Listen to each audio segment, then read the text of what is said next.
down, Dad. All righty, good morning. A few weeks ago, Wayne had asked that we try to have maybe an interactive service this morning for Mother's Day. And so he asked me to try to facilitate it. Randy, I hope I get a little more response than what you got during prayer time. If not, we're going to be all going to breakfast by 10:15 or 10:30. So, no, all joking aside, this morning is really about Mother's Day. We've got some readings that different individuals are going to share, but then we're hoping to spark some interest or some, really just some witnessing from everybody in the crowd. So I'll try not to pick on you. I'll try not to come around, but we are going to talk about mothers today. You know, when you talk about mothers, you know, it can be so broad. And I'll get into my mom and my grandmothers later on, and my wife later on in some of the readings. But I want to start with the mothers that had an influence at church for me. And I know Bob's going to recognize some names. Troy's probably going to recognize some names because of being around Rushvania. But one that jumps out right away was Virginia Craig. If you went to Bible school at the Rushvania Church of Christ, everybody wanted to be in Virginia Craig's class because she made the coolest and the neatest crafts during Bible school. Okay? I think one year we made birdhouses out of shell macaroni. So that's just one that jumped to my mind. But she always had the neatest crafts. The likes of June Burt. June didn't only teach Sunday school and Bible school, but I was friends. My brothers and I were friends with her sons and daughters, which were friends with I don't know how many people. And it wasn't anything to be at their house on a Friday or Saturday night. They had a pond. So that's where everybody congregated so we could swim during the summer. But we would go out there. We'd have church youth group get-togethers there. Sharon Deerdorf jumps to mind. She opened her house up all the time, again, just for us to go and enjoy good Christian fellowship as youth in the church. So there's many of others. Clydella Holzbauer, who was, Al was the minister there. She was his wife. She taught a junior high, and Mark talked about early teen influence, Satan's influence at that age. She taught a youth group that was just phenomenal. We memorized memory verses. We did mission work, and it's ironic. I think I've shared with this group in the past, but I had to do a missions report on Japan. We sponsored a missionary, the Pattons, in Japan, and they would come home on home leave and live in the house right behind the old grocery store in Rushvania when they would come home. But I did a report on them, and I sent them a letter, got all this different information, and it was so ironic that I never thought I'd ever step foot in Japan after doing that report. I don't know, 18 times, 19 times later, after being in Japan a number of times, it was just interesting to make that connection between doing that report when I was in junior high and being there. So this morning, Mother's Day. Next slide, please. I found some verses that I want to read. Then we have some individuals that are going to read different poems or stories. The first one is Rejoice with Jerusalem. And it's a passage out of Isaiah 66. It's verses 12 through 14. For thus saith the Lord, behold, I will extend peace to her like a river, and the glory of the nations like an overflowing stream.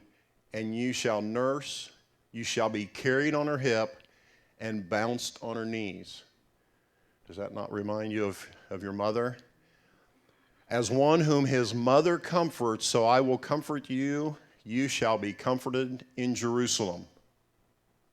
You see, your heart shall rejoice, your bones shall flourish like the grass, and the hand of the Lord shall be known to his servants, and he shall show his indignation against the enemies. Next slide, please. So with that, Linda has a reading named I Love You, and God Does Too.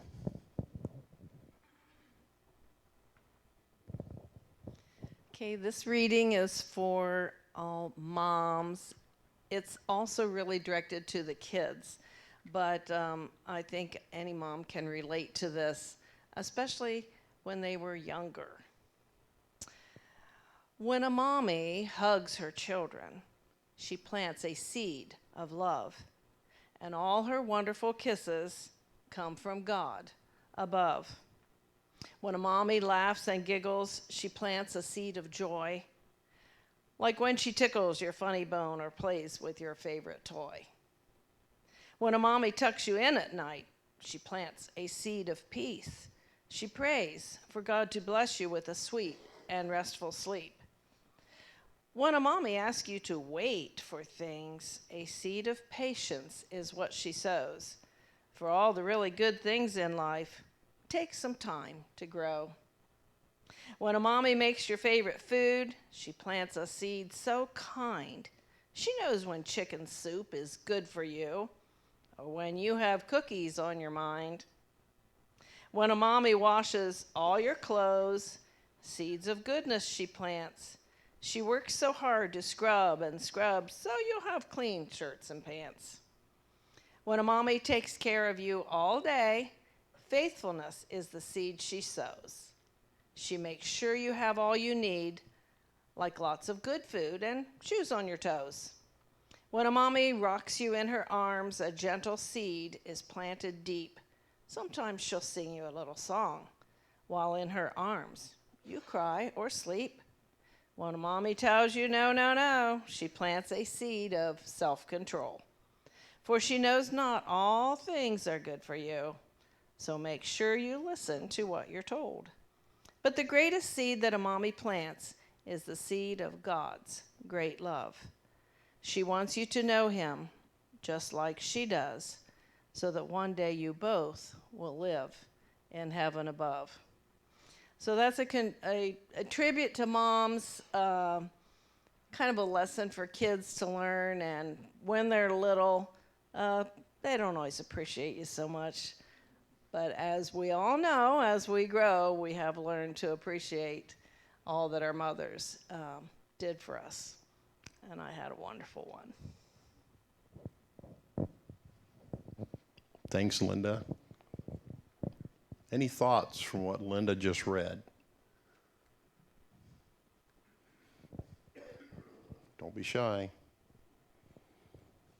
She mentioned in that reading, no, no,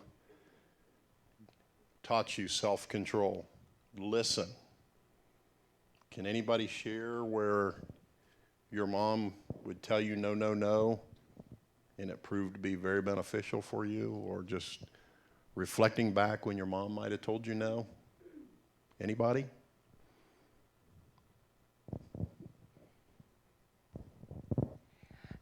Both sets of my grandparents came from Czechoslovakia, and this is about my grandmother rather than my mother. She refused to learn English.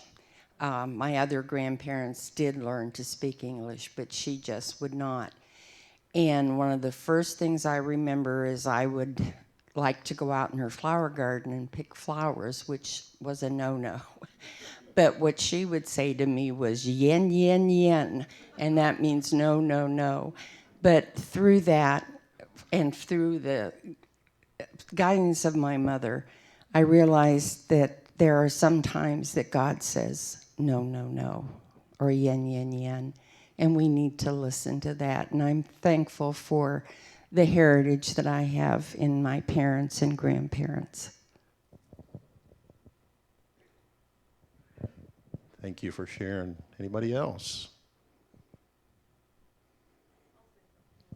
Sure, sure. That's what this is all about. I'll just say on the part about reading books, we didn't have a lot of books at my house, you know. Back then, you just didn't have as much. You know, we had a few of those golden books, but we had a Bible story book for children.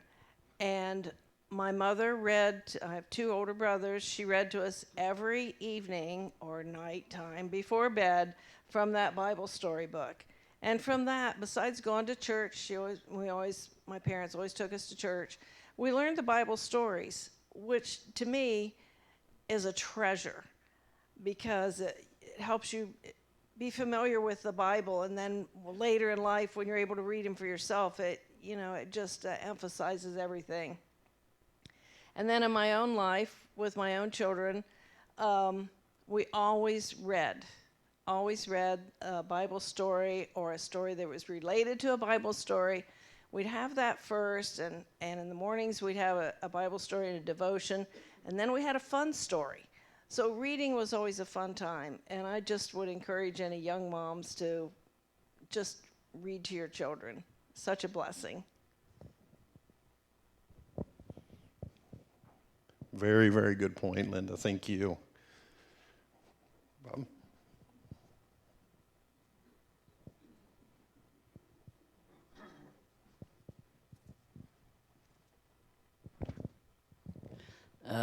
Bill and I, we grew up in Rushvania, and we were probably separated by age just enough that we never really got in trouble together. But yeah, my little brothers they were in his class. But we had a paper route. Our family delivered newspapers. Probably from the time I was 7 or 8 years old and could pedal a bicycle, we would deliver papers. And the No, No, No came from many places in Rushvania. And somehow the No, No, No got home before I did if I didn't pay attention. And so the part about self-control, we learned real young because, I had a younger brother that didn't learn it so quick, and he got a lot of No, No, No's at home with a switch. And but there was this place in Rushvania at the time. We called it the Pool Hall. It was just a restaurant, but it had a pool table and an arcade game in the back. This was before the internet and cell phones. So if you wanted to play pinball, you had to go somewhere and play pinball. Well, my little brother would he'd collect for the papers on Saturday in the morning. And it wasn't much because back then a paper was, like a nickel a day, 25 cents a week for a paper. And but he would take those quarters down to the pool hall and play till they were all gone. And the No, No, No was real loud at home that day. But I'm thankful for parents, moms especially, that directed us, because without that, who knows where us boys would be. My mother was a very unique person. As a child, I guess I was very tough on toys and would break them quite often. So one day she brought a toy home and she said, "Do you want this?" Well, of course I did. And she put it on the floor, and before I could get to it, she stepped on it and smashed it to smithereens. She said I never broke another toy after that. I have another story, and I'm not sure I can tell without crying.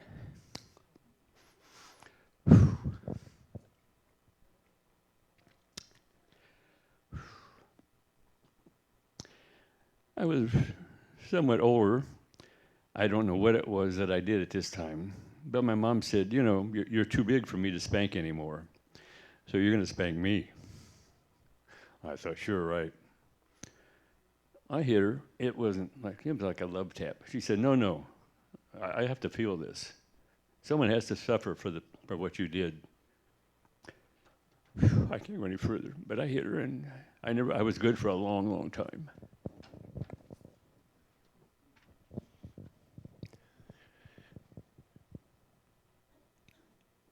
Thanks for sharing, Gary. There's stories about my mom that I too it'd be hard for me to get through. There's just that connection, I think, between you and your mother, and I'm sure there's an individual sitting in this room today and maybe didn't get to experience that, and hopefully that somebody was a mother influence to you. You go to the next slide, please. The next one is guard the deposit entrusted to you. It comes out of 2 Timothy 1, 3 through 5. I thank God whom I serve as did my ancestors with a clear conscience as I remember you constantly in my prayers night and day. As I remember your tears, I long to see you that I may be filled with joy.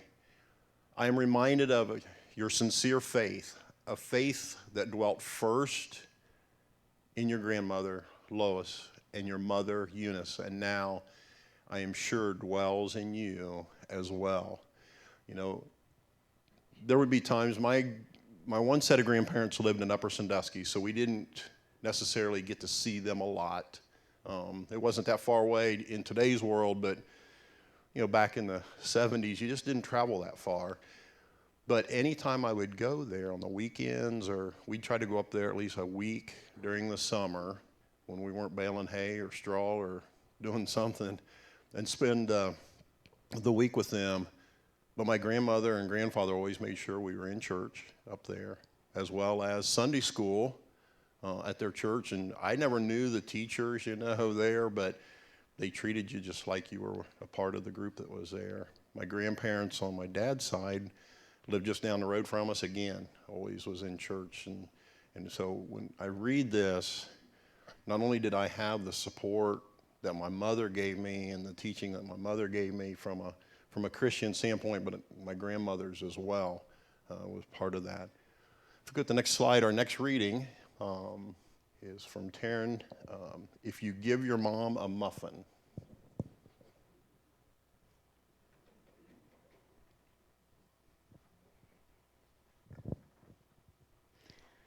If you give a mom a muffin, she'll want a cup of coffee to go with it. She'll pour herself some. Her 3-year-old will spill the coffee. She'll wipe it up.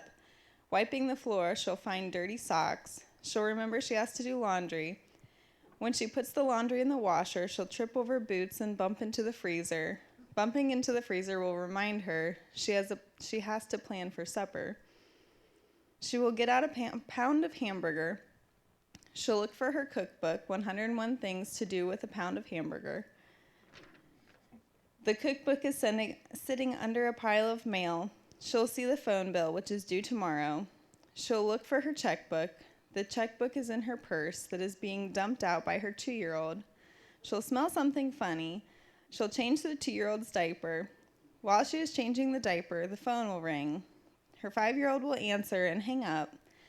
She'll remember she wants to phone a friend for coffee. Thinking of coffee will remind her that she was going to have a cup. And chances are, if she has a cup of coffee, her kids will have eaten the muffin that went with it.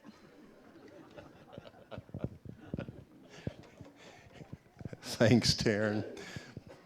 You know, when I was, before my retired life, I was spending a lot of time not at home. And I'd get home and my wife would say, I finally got a hot cup of tea. And this would be 6 or 7 o'clock at night. We have different intervals. We've had our grandchildren in our house. So she would watch and she would say that she would pour a cup of tea in the morning. And finally, by 6 or 7 o'clock at night, finally get to sit down and drink a hot cup of tea. So that was so fitting. Who else can share about all the tasks that their mother was responsible for, but still made time for them?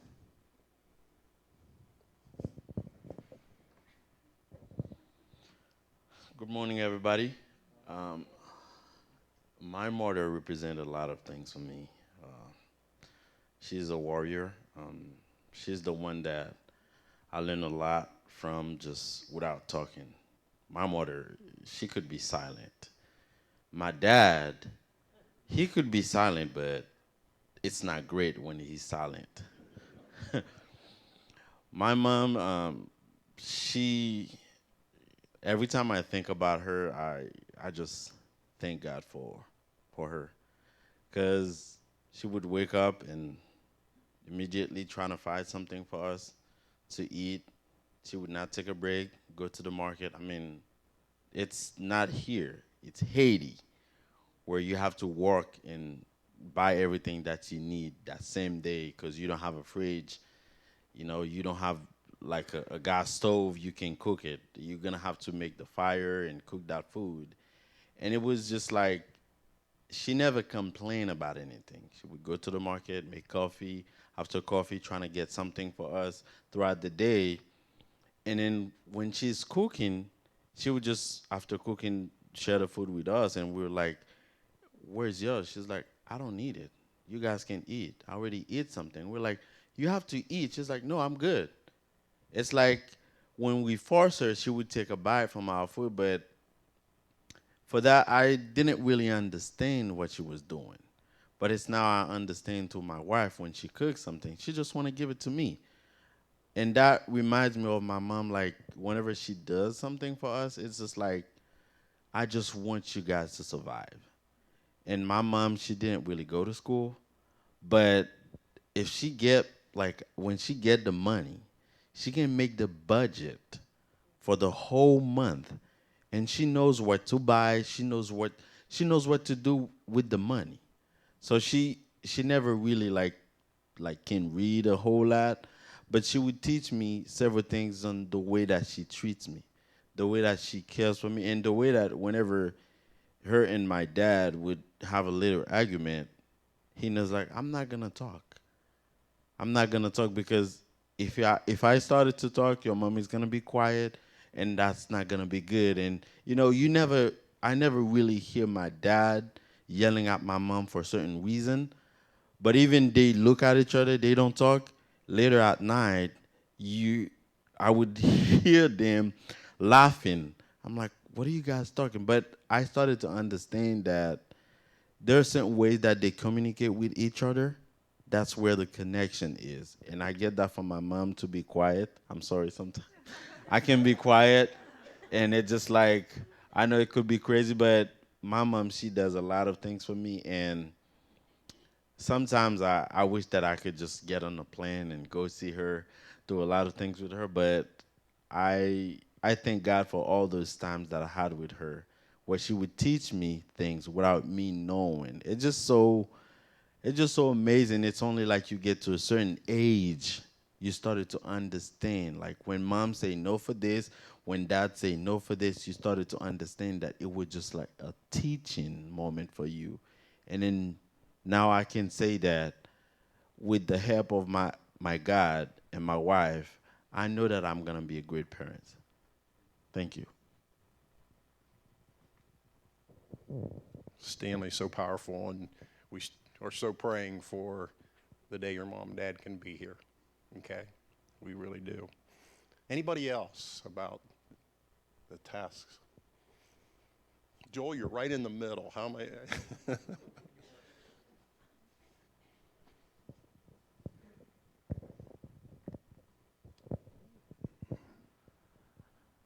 So that last story about kind of a thankless job, mom is the mom of 3 boys, and there's been a lot of Mother's Days in the past that have come and gone, and nothing new was done that day. Let's just say that, and mom would let us know, but I've always admired her for raising 3 boys, but also stoking a spirit of adventure and individuality with each of us. We're each very different people and have different interests, and she has guided each of those, but has also stepped in when necessary. I remember there was a summer I was spending a lot of time at Grandma and Grandpa's, and I saw Grandma was really into knitting. I thought, I'll take up knitting. I'll try that. Mom did not approve of me knitting. And so I found the next day the knitting supplies were replaced with a book about antique tractors. And I went to a lot of antique tractor shows that summer with Grandpa. And I'd never have knitted again. And I think Mom's just fine with that. But, along the way, whether it be our first cars being ones that maybe weren't the smart choice, but were a lot more fun, and she was okay with that. And she took great pride in that too. But then also, this past year has been really hard for Mom. It's probably the hardest year with all the challenges of Grandma through her sickness and death. And Grandma and Mom are very much like each other in many ways. And I wanted to read this verse that was said at Grandma's funeral, Proverbs 31:28 through 31. Her children arise and call her blessed, her husband also, and he praises her. Many women do noble things, but you surpass them all. Charm is deceptive and beauty is fleeting, but a woman who fears the Lord is to be praised. And so through all those adventures and all that individuality, there's one thing that is the same through all those things that Mom and Dad have taught us, and that's to fear the Lord and to love God. And I'm really thankful for that. And I just remember as Grandma was passing away, we were all there. We were all surrounding, and my oldest brother, Josh, who maybe is a little bit more emotionally guarded sometimes, he calls Grandma there on his own speakerphone. He says, Grandma, it's okay. You can go home, be with Jesus. And he was crying on the phone. We were crying. And I sure am proud to be raised in a home with Mom and Grandma and a family that makes those things real in a place, in a way that, even though it's a thankless job and the muffins get ate by somebody else, that the important things come through.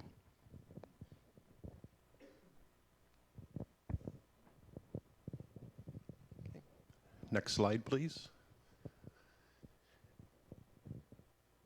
Children and parents. Ephesians 6:1-3. Children, obey your parents in the Lord, for this is right.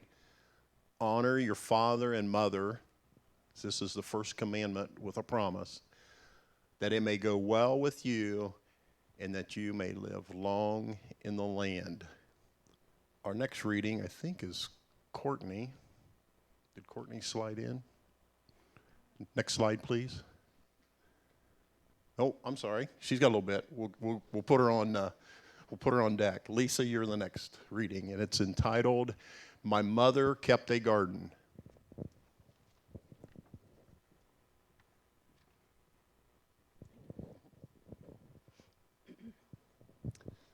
My mother kept a garden of the heart. She planted all the good things that gave my life its start. She turned me to the sunshine and encouraged me to dream, fostering and nurturing the seeds of self-esteem. And when the winds came and the rains came, she protected me enough, but not too much, because she knew I'd need to stand up strong and tough. Her constant good example always taught me right from wrong, markers for my pathway that will last a lifetime long. I am my mother's garden. I am her legacy. And I hope she feels the love reflected back from me.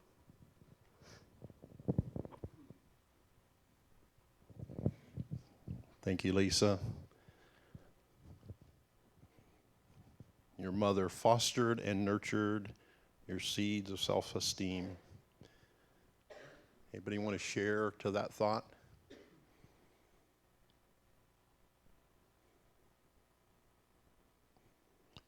I know my mom always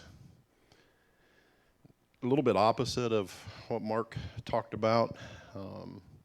There was never a moment in our house where my parents spared the rod to spoil the child, but it wasn't very seldom that Mom did that. That was left up to Dad. I had, at the time, early on in my life, 2 brothers, and then later on a third one came along, but when it was just us 3 boys, we had a kitchen, an eat-in kitchen that was maybe as big as if you just squared off this section of stage. And inevitably, every night, one of us 3 boys, and I know Joel and Jordan can relate probably to this, one of us 3 boys was in trouble. One of us got correction at the dinner table just about every night. Fortunately for me, it was my next oldest brother, okay? And I always learned from that, because if you ever said anything or made light of what he had done, you were probably next in line. So you just kept your mouth shut, you sat there, but you would always learn from those situations and try not to repeat it. But we definitely would get corrected at the dinner table every night. Anybody else can share a...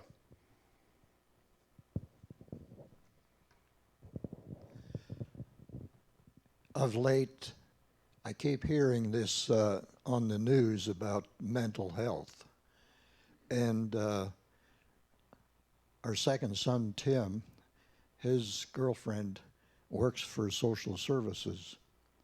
And we were together last night and talking a bit.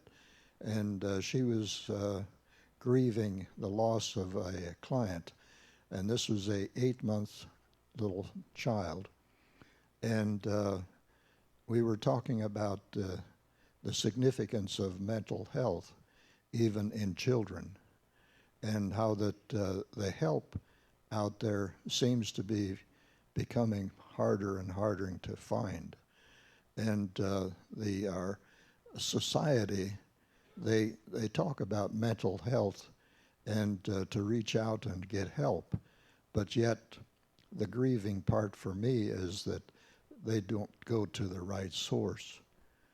And what I'm hearing here in the significance of the influences of mothers and how significant the seeds that are sown through these different gifts that mothers bring to us, and how that develops mental health, even in infants or in small children. And and referring to Carolyn's point of losing the client, this 8-month-old child was passed from mother to grandmother, and who were hooked on drugs. And the significance of what that child witnessed was detrimental and eventually brought her death. And the significance of mental health and the behavior of our mothers is so significant. And I really appreciate these points that you are hearing. Thank you. Thank you. We'll go to the next slide, please. I pulled out a section of Proverbs 31. If you read that whole chapter, there is just a long list of different items, but I pulled out specifically the woman who fears the Lord. Proverbs 31, 25 through 31. Strength and dignity are her clothing, and she laughs at the time to come. She opens her mouth with wisdom, and the teaching of kindness is on her tongue. She looks well in the ways of her household and does not eat the bread of idleness.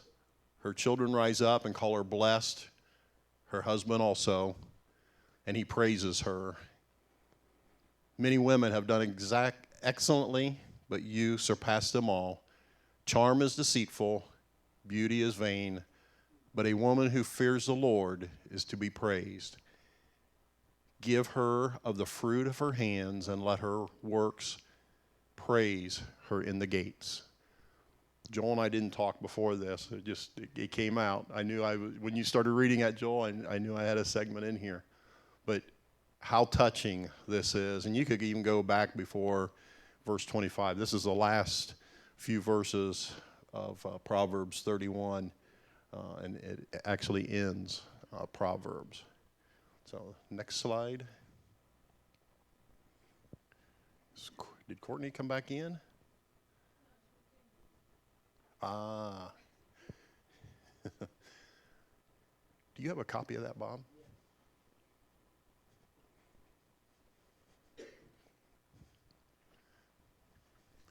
Courtney's segment, we got kind of crossed up on responsibilities today, no problem. When you thought I was not looking.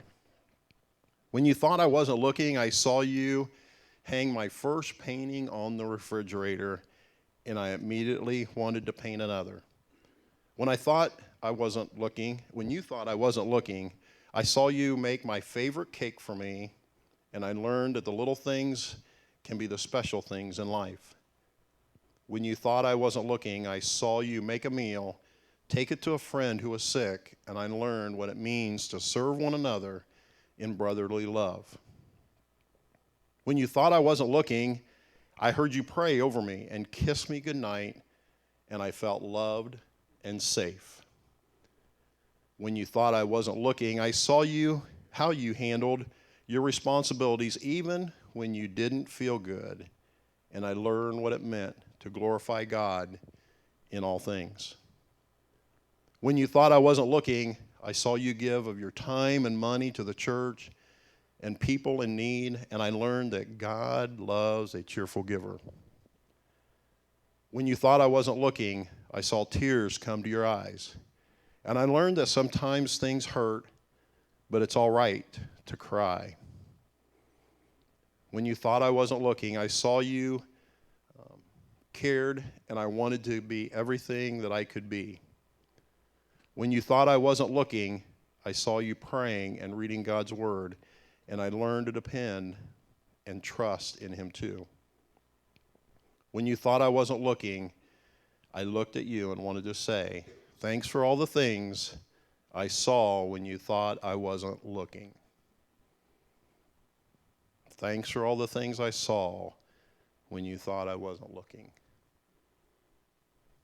Anybody want to share a thought based on that?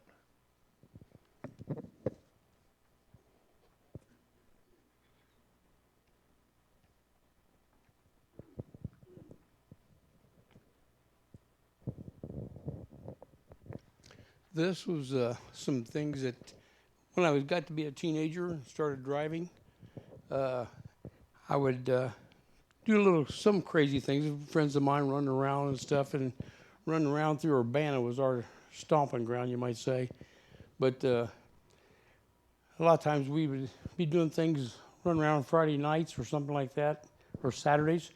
And a day later or so, my mom would go, well, I heard you were in Urbana, or you were doing this, you were doing that. I think she was connected to the CIA or FBI somehow, I don't know. But she had lots of eyes somewhere.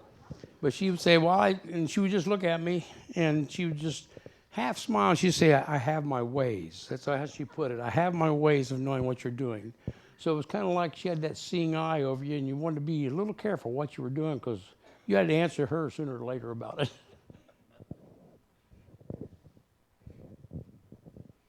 So truthful, Danny. Your mom knew everything. My mom always, we never really had a curfew when we were growing up.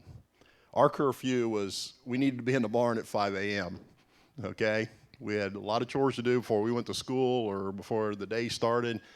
Our only curfew was be in the barn at 5 a.m. But Mom had a way of knowing when we got home, because my mom loved to rearrange the furniture in the house. Every day, I think. We'd always joke with her there, and even toward her end days, we were joking with her that, Mom, was that your way of setting a security guard in the house? Because we'd walk in and we'd inevitably either trip over the footstool or a chair, or you had to kind of weave through the house to get to the stairway, and she always had a way of making that. So they knew everything. They would most generally, the stories would beat you home. So, and I think that was because of the community and the friendships and everything that they had. Next slide, please.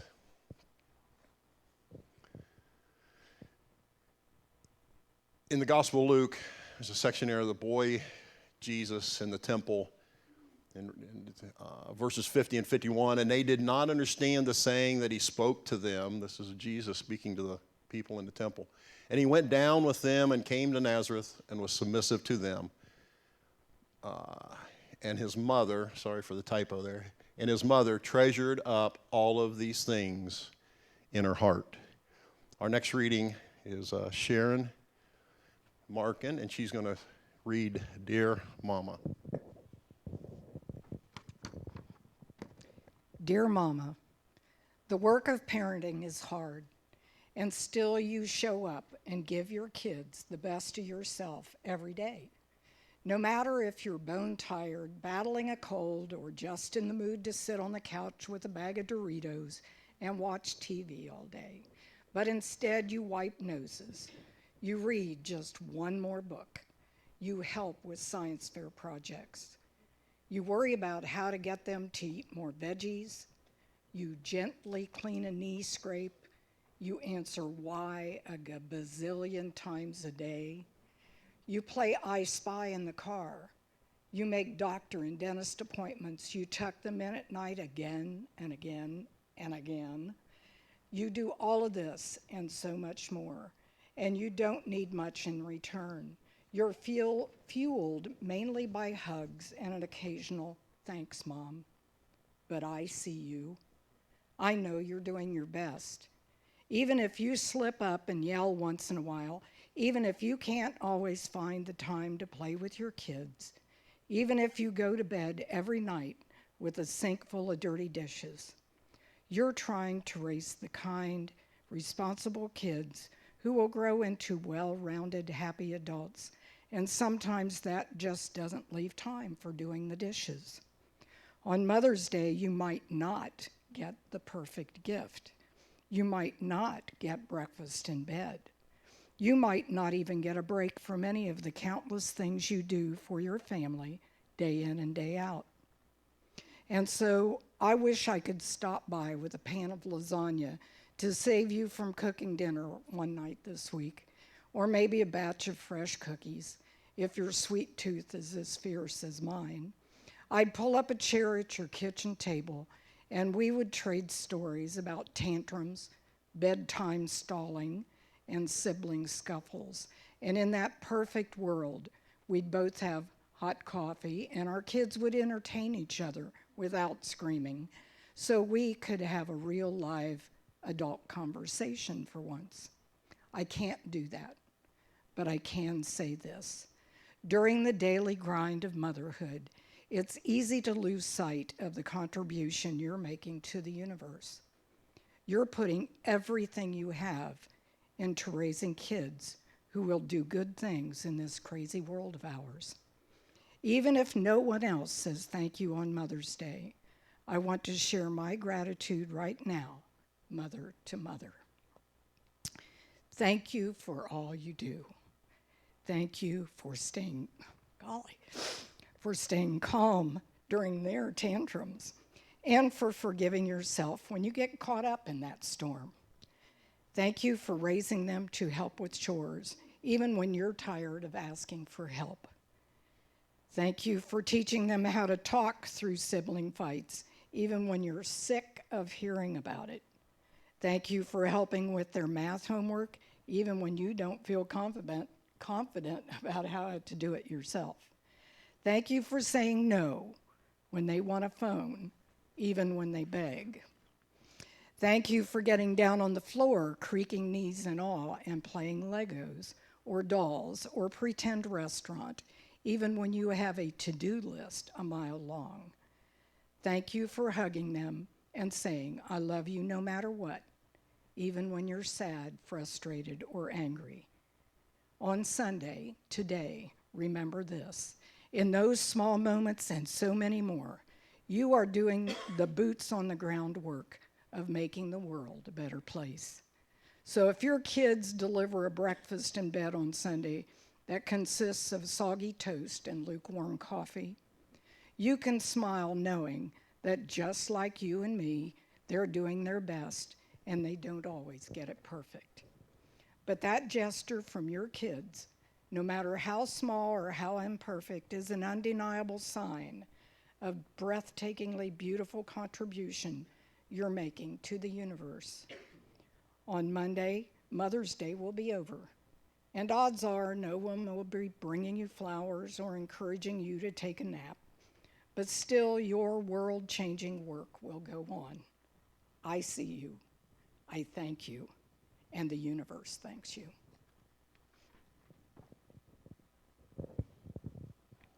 Thank you, Sharon. So many thank yous in there that as you listen to those words and you think about them, and there's so many things in there that reminds me of my mom. My mom was very patient. She liked to She liked to laugh. She very seldom raised her voice. She was always pretty consistent. And I tried those times with her very early in my life that, number one, she gave birth to me. I was 12'4" when I was born. 12 pounds, 4 ounces.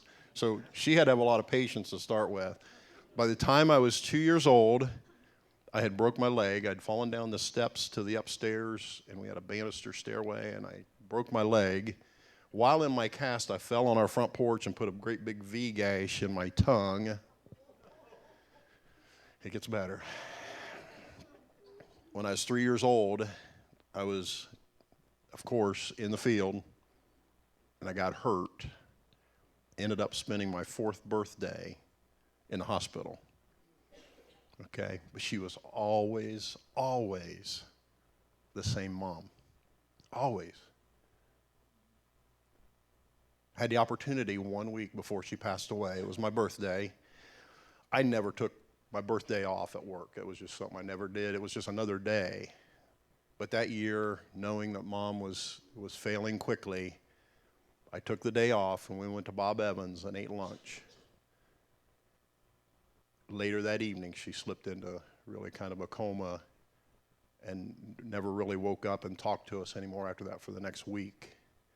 But I cherish that day so much. It meant so much to me, and I still to this day remember that.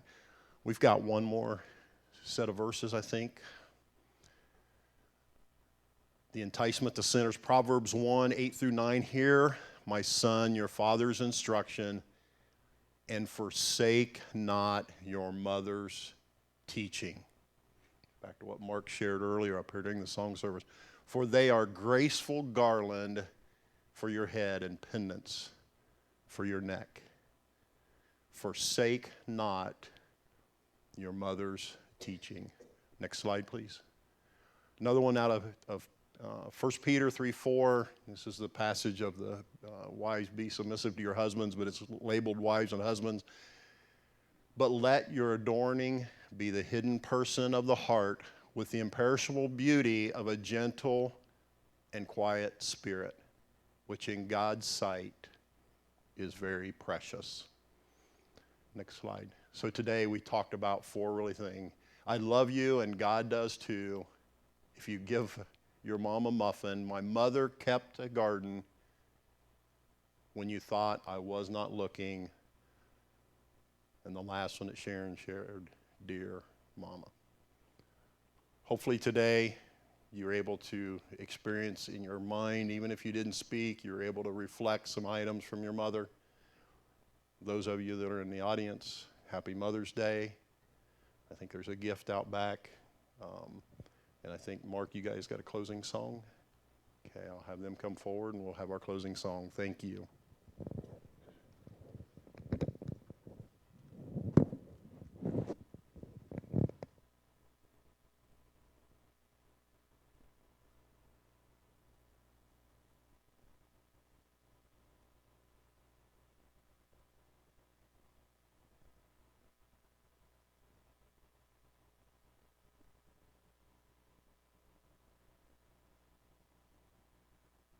Close the service today with the song He is Lord. Now we are going to add the verses with He is Lord this time. So let's stand and let's sing.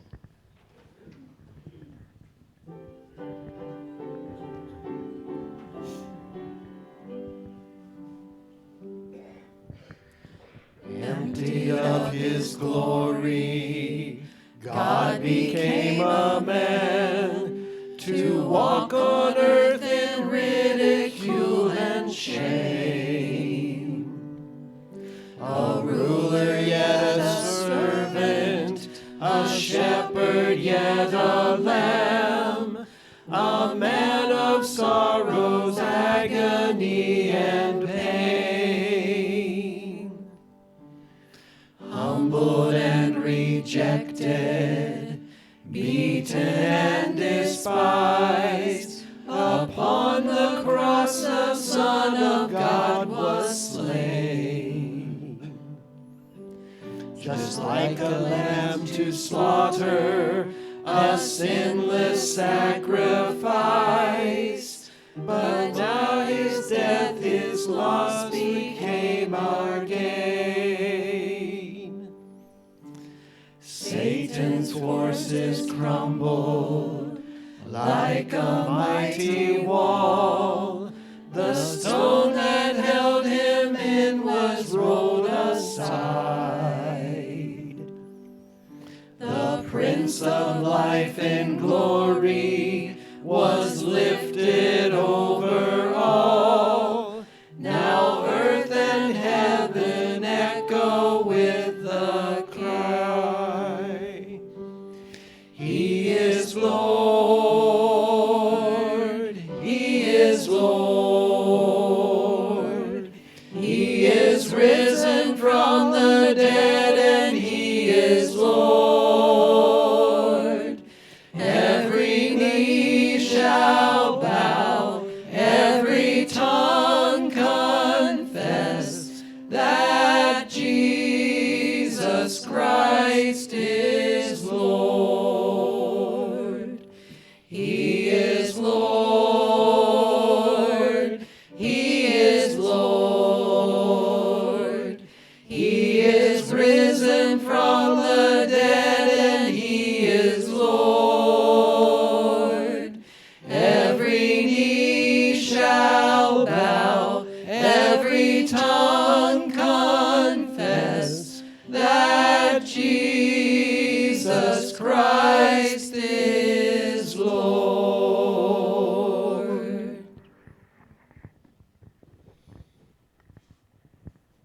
And we are dismissed.